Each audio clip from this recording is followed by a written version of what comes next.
Hello, hello. We have a new chapter of One Piece. This is chapter, I think 1076, but it doesn't say. We're getting a color spread for what feels like the first time in a while. It feels like we've been pretty consistently getting the cover story arc. But pretty exciting. All these color spreads, they're just so much fun. Love seeing Jinbei on them too. Now he's officially in there. I guess he has been for a while, but as I said, not many color spreads lately, it seems like, to show him off. What do I especially like on this one? Sanji's shirt that says kill two birds with one stone, presumably, and has this goofy looking tiger on it. I want that shirt. I want it IRL. I want to trigger all those bots on Twitter that automatically make shirts out of whatever image you say that in regards to. But this one has to somehow parse the image and just take the part that's Sanji's shirt and make it a shirt. Okay, whatever. Moving on. Okay. Trying to negotiate with CP0 here so they can take on two incredibly dangerous Seraphim. It's kind of interesting. So far, it seems like the Seraphim are all sort of equally dangerous. Even though I'd say the original Shichibukai varied significantly in terms of how scary they were. But whatever. These two, no matter what, human or Seraphim, are definitely up there in terms of terror. Why do I have two? Yeah, there we go. Luffy, naive as ever, saying, yeah, this sounds good. That's a good deal. Big kick from Seraphim Hawk. It looks like 7 powers. Ooh, is that the power of the dice fruit? Oh, I see. Woo. So we saw this as well with the Seraphim Jinbei having the swim power that what's his face from Doflamingo's army had. So it's kind of like they're getting each like a bonus fruit as well that helps out with their natural powers and stuff. Or maybe only the ones that the original Shichibukai didn't have a devil fruit are getting them. I don't know. We'll see. Good memory for Zoro. You can see that really reflects his respect for his opponents. And this glub blub. We see like liquid floating around inside the Seraphim. Oda, I think at this point, is operating from a position of a lot of faith in his readers, where he expects that if he just puts a single weird-ass panel like this, there's going to be endless speculation and debate around what this means for how the Seraphim work, what is providing this devil fruit infusion, how are they built in the first place, why are they like half Lunarian or whatever. Oda has such faith that this is all he needs to give for people to be speculating, and that his readers aren't just going to be like, why is there a panel of his arm, you know? And I love that. I love when a creator gets into this position of such confidence that their audience is caring and feeling it, because that can lead to this really kind of like intricate and dense content.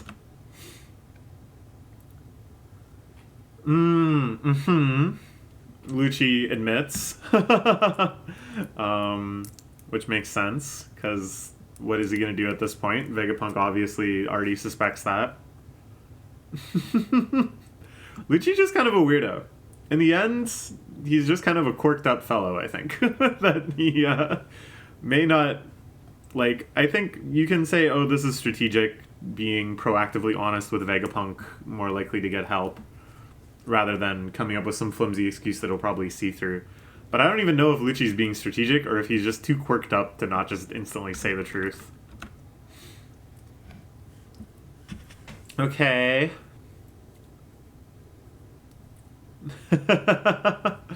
Luffy goes for it anyways. Better not go after my friends in the Vegapunks. Just because you can't beat me in a fight. Got that? Yeah. Lucci, of course, not going to take that kindly. The idea that he can't beat Luffy in a fight. I like this. I like this kind of old rivals turned friends. I kept predicting this, that they would have to team up, right?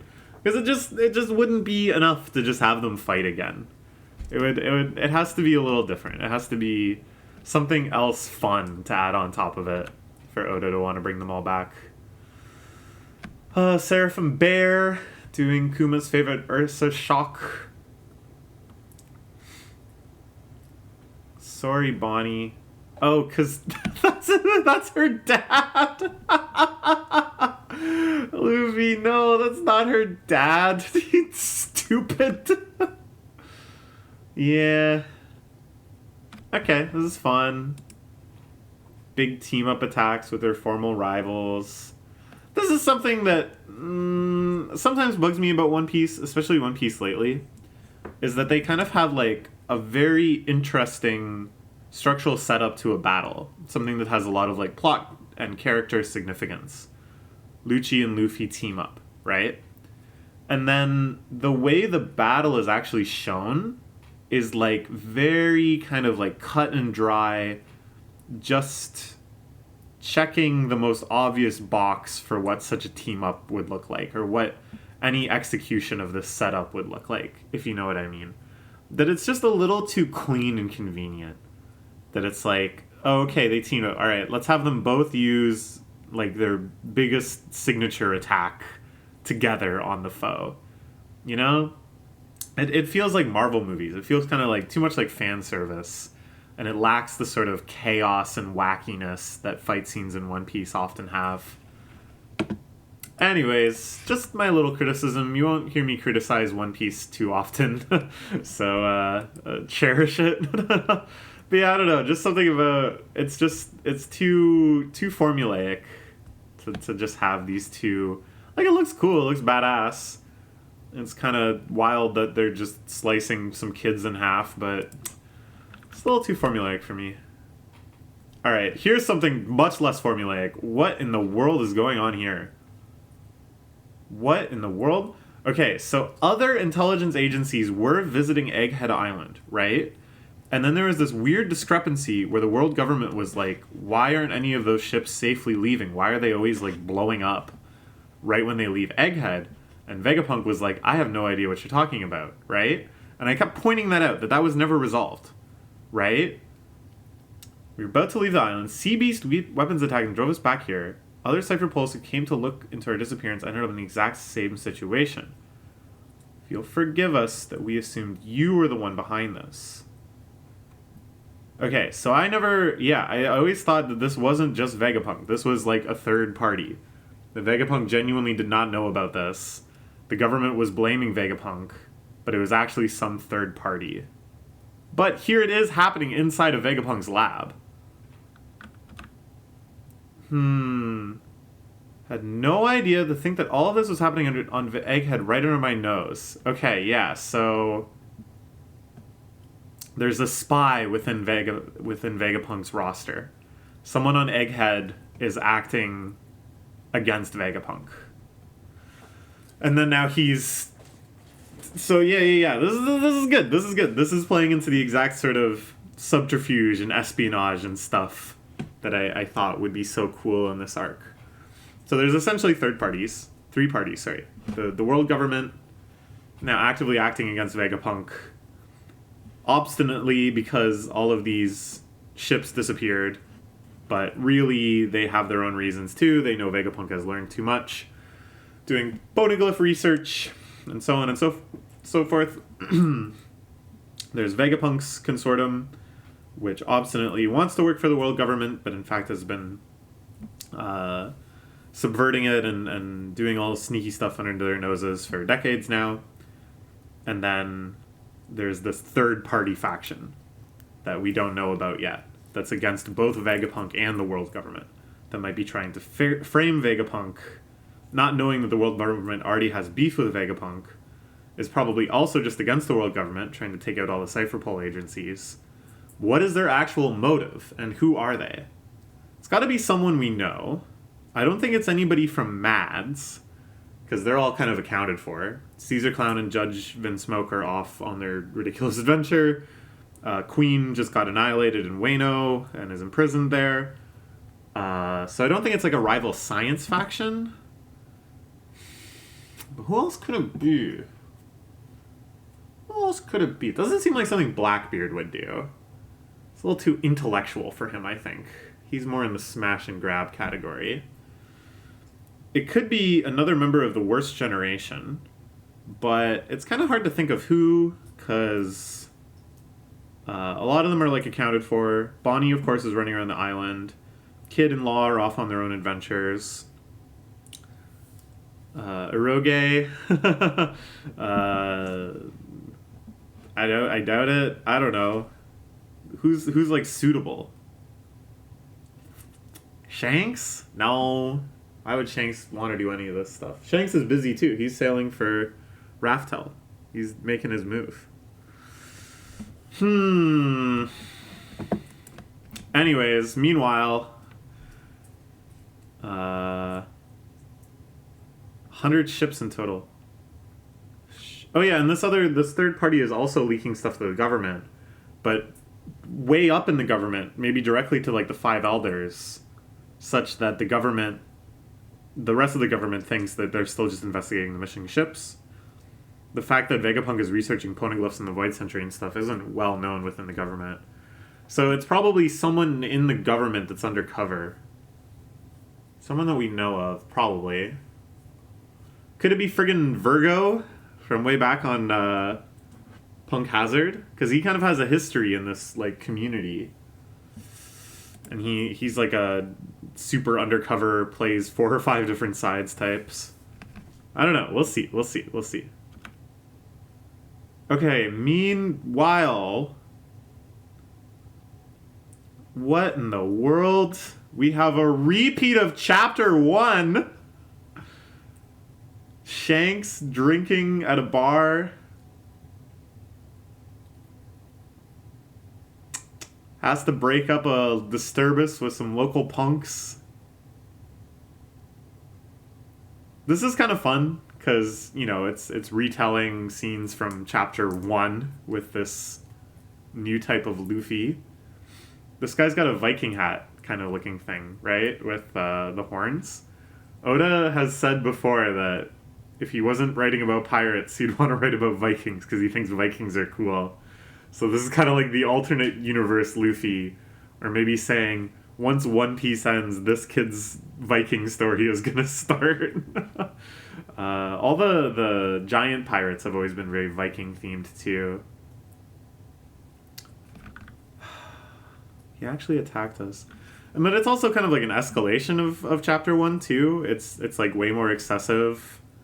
The chunks of meat are bigger. Shanks is drinking from a bigger bowl. Are they in Elbaf? Maybe they're in the outskirts of Elbaf, where there's like still like a human population or something. Or maybe this barkeep is actually like huge, and this kid is huge. Because in the background we can see other Viking type people. The perspective is really weird. It's like deliberately not showing. I think they're hanging out on Elbaf. I think I spent a bit... Yeah, they're definitely hanging out on Elbaf. Look at those big berries. Can't blame us for wanting to catch up with old friends who thought each other dead are reunited. Saul? Is he seeing Saul and like the giant scientists that have recovered the library of Ohara and are studying it? Who do you think he's mad at? Who? Yeah, there's... Will you help me with that? Dory and Bragi have made it back to Elbaf? Oh, this is so awesome. So I've been talking a lot with my boyfriend about the way shonen series end. Do authors have an obligation to pay off absolutely everything that has been ever hinted at that readers could possibly expect to see? Do they have to show every character fighting? Do they have to show every location that's been hinted at? Do they have to give you every dream matchup and stuff? And we both concluded, like, no, that's unreasonable. And trying to tick all of those boxes is one of the things that makes a shonen series start feeling really stagnant and really uh, desperate and uninteresting in its final hours. But then, you understand that there's like a fan lashback because each individual fan probably has one specific thing they really, really want to see. And then maybe they won't get to see it. And One Piece is dealing with this challenge more than any other series ever has, right? The number of places that have been hinted at One Piece, the number of characters that fans want to see fight. These things are in the hundreds, if not thousands, for One Piece. If Oda just started going through and checking off all the fan requests from now, the series wouldn't even be half over before he just did that, let alone coming up with any new ideas. So one of the big things that people talk about, are we going to get an Elbaf arc? Are we going to get an arc that actually takes place on the Land of Giants? It's been hinted at so many times. It showed up in Big Mom's flashback. We've met giants from Elbaf so many times. Will we get to see a chapter called Adventure in the Land of Giants, where Luffy is running around eating huge meat and stuff? And you know what? Maybe we won't. Maybe we won't. I think we have to accept that maybe we won't. Maybe there's not time. Maybe it just doesn't make sense. Maybe it won't fit in.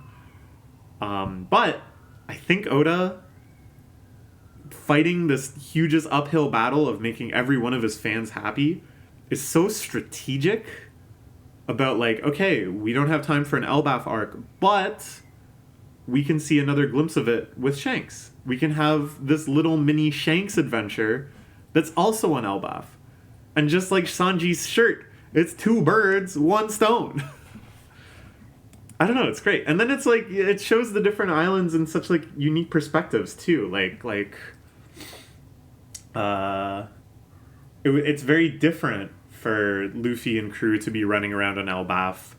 Of course, that's always like a great situation. The Straw Hats are so well written to enjoy an island to its fullest and really bring the viewer along. But it's different for Shanks, who's presumably been here a bunch before. He understands the culture, he understands the people. To see it through his perspective, it's unique too.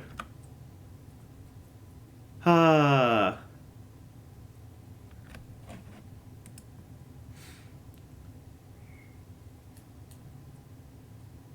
it. This is Elbaf.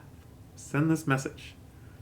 Do you want to fight me here now or leave your road poneglyph and flee? Make your choice. Awesome! Shanks versus the kid pirates. There's Rockstar, the designated courier, who's being asked to send another message.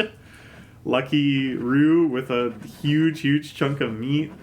They got the monkey, who belongs to Copper something, Scopper, who was previously on the Pirate King's ship. No, wait, no. Who does it belong to? No, I'm getting a couple things mixed up, but whatever. Yasop's there, of course. Usopp's dad. Ben Beckman, perhaps still the smartest character in the entire series. Even more than Vegapunk. This is awesome. Is this not even the last page?